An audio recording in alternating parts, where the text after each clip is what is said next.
Ben Macintyre, A Spy Among Friends, Kim Philby, and the Great Betrayal.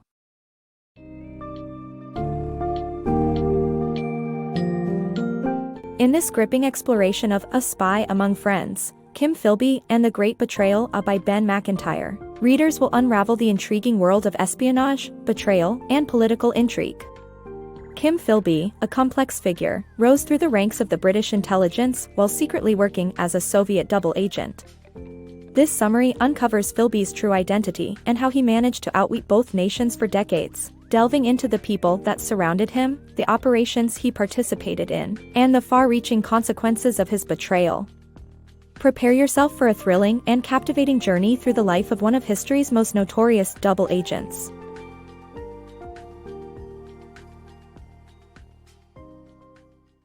Philby's radical transformation.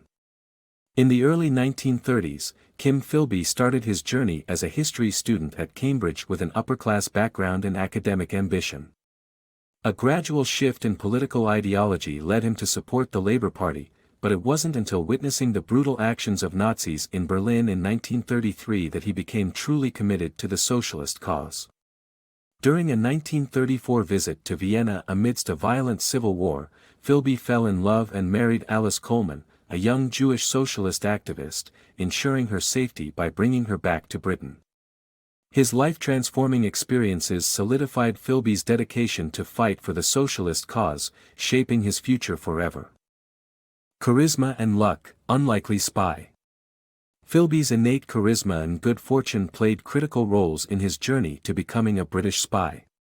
His charm and luck seemed to work in tandem, helping him navigate through dangerous situations and attracting influential connections. Throughout his career as a correspondent and eventual spy, Philby constantly found himself in the right place at the right time, impressing those around him and moving up the ranks. Philby, a natural charmer, utilized his gift of charisma to climb the ranks in his profession after leaving Cambridge. As a correspondent for the Times, his charm and a little bit of luck helped him achieve success. Philby's luck was particularly evident while reporting on the Spanish Civil War in 1937. During a bombing incident, he miraculously survived with minor injuries while his fellow journalists perished. This event led to Philby being celebrated as a war hero, further elevating his status. During World War II, Philby reported on the Nazi advance in France, eventually making a narrow escape. While his charm paved the way for his future as a British spy, it was once again Philby's luck that proved instrumental in his ultimate recruitment. In a fortuitous encounter, he shared a train compartment with Hester Harriet Marsden Smedley, a renowned war correspondent. Charmed by Philby, Marsden Smedley recommended him for recruitment to the British Secret Intelligence Service, MI6. Within 2 days, Philby became a British spy, despite the glaring omissions in MI6 background checks on their charismatic new operative. Philby's journey highlights how vital the combination of charisma and chance can be in life. Using these attributes, he became a successful and significant figure in the world of espionage. Philby's ability to win over influential people and his uncanny propensity for being in the right place at the right time enabled his rise to becoming a notorious spy. Philby's secret initiation. The summer of 1934 marked the beginning of Kim Philby's secret life as a Soviet spy, unbeknownst to MI6. Orchestrated by his wife, Alice Coleman, Philby met a mysterious man named Otto in Regent's Park, who had cultured Eastern European airs that quickly captivated Philby. Years later, Otto was revealed to be Arnold Deutsch, a top recruiter of Soviet spies in Britain, and the man responsible for enlisting the Cambridge Five. Convinced and briefed by Deutsch, Philby and Alice severed all ties with communist circles, and Philby embraced a right-wing conservative persona with fascist sympathies. While his espionage training commenced, Philby learned secret meeting arrangements, communication methods, counter-surveillance tactics, and even received a tiny camera for document copying. Thus, his double life as a Russian spy began. Unraveling Philby's spy deception. A spy's success often hinges on their cover, and this was especially true for Kim Philby. During World War II, Philby's actions earned him a heroic reputation among the British, enabling him to infiltrate high-ranking positions in the intelligence community. He first focused on the Iberian Peninsula, followed by counterintelligence efforts in North Africa, and eventually oversaw operations in Italy. Despite his accomplishments, Philby inadvertently raised suspicion among Soviet agents. Elena Modrzynskaya, a brilliant but paranoid NKVD analyst, posited that Philby and his fellow Cambridge spies could be British double agents, as their infiltration of British intelligence seemed almost too smooth. Determined to expose Philby's potential duplicity, Russian agents surveilled him in London but ultimately found no evidence of betrayal. In the end, Philby's seemingly perfect cover proved key to his success as a Soviet spy. Manipulating the intelligence game. As World War II drew towards its end, the Western Allies became increasingly concerned about communist infiltration in their intelligence services. Recognizing this shift, double agent Kim Philby devised a plan to create Section 9, an anti-Soviet department within MI6. Philby cunningly undermined the competitors to his desired position, manipulated key decision-makers, and secured his appointment as head of Section 9.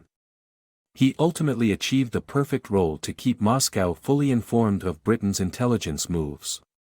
By 1944, it became evident that the Allies would emerge victorious in World War II, and this posed a dilemma for Kim Philby and fellow double agents. While the Soviet Union and Western Allies had fought together against a common enemy, it was apparent that the Soviets were transitioning into adversaries. The British establishment's long-standing fear of communism, initially overshadowed by the fight against fascism, resurfaced with new intelligence suggesting Soviet spy infiltrations within secret services. Spotting this opportunity, Philby presented a plan to C, the head of MI6, to form a new department, Section 9. This division's sole purpose would be to combat communism. C, taking to the idea swiftly, initially contemplated appointing Cowgill as its head. However, Philby and his Moscow associates had another agenda. Through careful maneuvering, Philby sabotaged Cowgill's prospects and positioned himself for the coveted role. He stirred up existing animosities between Cowgill and his overseers, Valentine Vivian and Claude Danzy. Alleging that Cowgill had strained relations with MI5, the domestic intelligence agency, Philby further sowed doubt. Concurrently, he solidified his connections with influential figures in the intelligence community.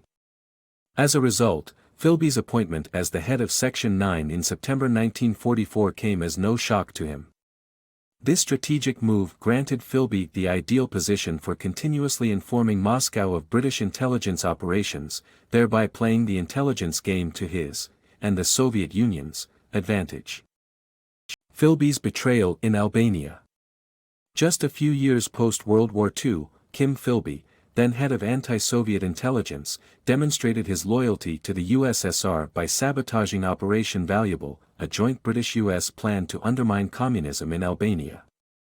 The plan involved recruiting and training Albanian partisans to instigate a revolution against the communist government. However, Philby leaked crucial information, such as rebel landing sites and their weaponry, to Russian and Albanian authorities. As a result, the communist troops ambushed the rebels upon their arrival, leading to the capture or death of many insurgents, as well as the massacre of their families and associates. It is estimated that Philby's betrayal caused the deaths of several thousand Albanians. Philby's tangled spy affairs.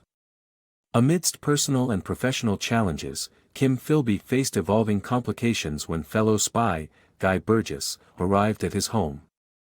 A disruptive presence, Burgess strained Philby's relationship with his wife, Aileen Furse. Meanwhile, the CIA made significant progress in exposing Soviet spies. In 1951, CIA decoder Meredith Gardner identified British diplomat Donald Maclean, a member of the Cambridge spy ring. As news reached Philby, he acted quickly to help Maclean and Burgess escape to Moscow, evading arrest and deepening Cold War espionage intrigue. Kim Philby led a tumultuous life, balancing his role as a Soviet spy with personal affairs, such as his strained marriage to Aileen Furse. In 1951, their domestic equilibrium was further tested with the arrival of Guy Burgess, a fellow Soviet spy and a member of the Cambridge Five, an infamous espionage group. With his boisterous personality and propensity for drinking and promiscuity, Burgess struggled to keep a low profile, causing tensions to rise within the Philby household.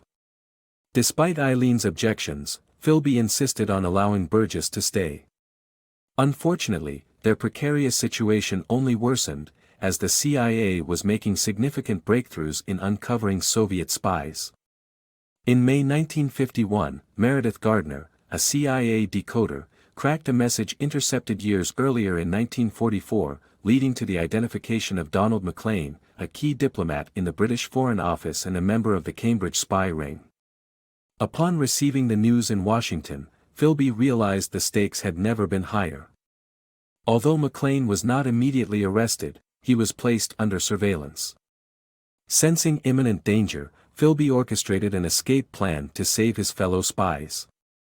He sent Burgess to England to notify Maclean, and together, under the cover of darkness with false identities, the duo fled to France and ultimately sought refuge in Moscow. This daring escape further entangled the complex web of intrigue and deception during the early years of the Cold War. Saved by friendship. Unaware of the true extent of Maclean's involvement, Philby's fear of being unmasked grew as his former houseguest, Burgess, insisted on fleeing with Maclean. Soon, Eaton summoned Philby to discuss the disappearance of the two diplomats. With Philby's connections, it was only a matter of time before the link between him and the spies was uncovered. Despite having the trust of many MI6 colleagues, the CIA launched a formal investigation into Philby's role. Surprisingly, two contrasting reports emerged. The first, by Bill Harvey, revealed damning evidence of Philby's tight association with Burgess, while the second, authored by Philby's close friend James Angleton, pinned the blame solely on Burgess. In the end, Philby was suspended, but his friend's support had, for the time being, saved him from the worst fate. Philby's masterful deception. Despite investigations into Philby that ultimately left him suspended, he managed to maneuver out of trouble numerous times. Most notably, once Labour MP Colonel Marcus Lipton tried to expose Philby in October 1955, Philby orchestrated a groundbreaking deception. He invited the press to his mother's house, where he calmly lied while under heavy scrutiny. He placed the blame for the situation in Washington solely on Burgess, denying any involvement with the Soviets. Philby's performance managed to convince not only the journalists and TV viewers, but also MI6, who welcomed him back into their ranks. Philby's Beirut encounter. In 1956, Kim Philby, a secretly committed Soviet spy, was working as a journalist in Beirut. His spy activities from 1935 came back to haunt him when Flora Solomon, a former acquaintance and leftist, informed MI5 about his communist loyalties, thus revealing his treasonable activities. Although MI5 sought a confession, they didn't have direct evidence of his crimes. In 1962, Philby's old friend and MI6 agent, Nicholas Elliott, confronted him in Beirut, offering immunity in exchange for information. Philby partially complied, but Elliott left him unsupervised, leading to his escape to Moscow with KGB help. Philby evaded justice and lived the rest of his life in the Soviet Union, never returning to the West.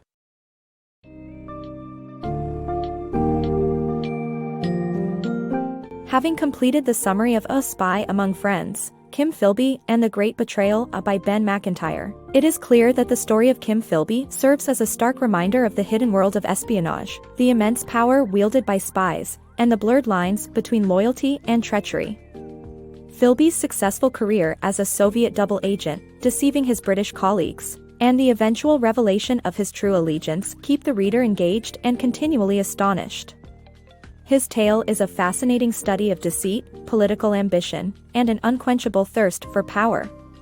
By the end of this riveting account, you'll be left pondering the true nature of espionage and the fine line between friend and foe.